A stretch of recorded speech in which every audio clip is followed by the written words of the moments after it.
দেখতে পাচ্ছেন এখানে কিন্তু সাদা যে ফুলটা, সাদা ফুল সন্ধ্যা হয়ে গেছে, তারপরে সাদা ফুল এত সুন্দরভাবে ফুটছে, মনে হচ্ছে যে এই আইসক্রিমের মতন আর কি, ভ্যানিলা আইসক্রিমের মতন দেখতে সাদা ফুল এতটা ফুটছে।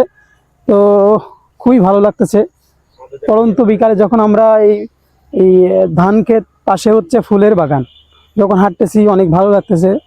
তো যারা যশোরে আসেন নাই অবশ্যই আসার চেষ্টা করবেন। যশোরে আসলে আপনাদের মনটা ভালো হয়ে যাবে।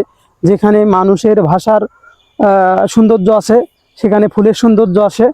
তো আমার যত পরিচিত ভাই ব্রাদার বা যারা আছেন না কেন, ব্যবসায়িক ভাই ব্রাদার আছেন, অনেকেই বলে ভাই আমি আপনাদের এখানে যাব। তো আপনারা যদি আসতে চান অবশ্যই আসবেন।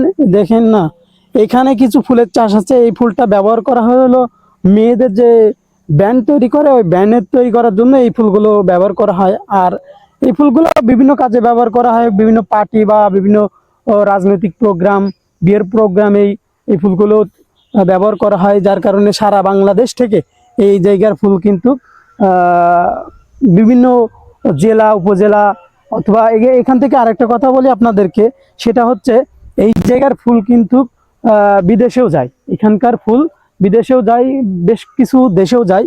তো বাংলাদেশের ভিতরে প্রথম ফুল চাষ কিন্তু এই গদখালি পানিসরা এখানেই চাষ করা হয়ে থাকে, আর এখানেই বেশিরভাগই ফুল চাষ হয়ে থাকে। তো আমি সবসময় আপনাদেরকে গদখালি আসলে রিয়েল যে ফুল বাগান, এই ফুল বাগানটা দেখানোর চেষ্টা করি। আর আমার কাছে অনেকে দেখতে চান, তো আজকে আমি আপনাদেরকে এই ফুল বাগানটা দেখালাম। দেখেন এই মাঠ যত বড় দেখতেছেন, এই পুরো মাঠটাই কিন্তু ফুলের চাষ হয়ে থাকে। ওকে।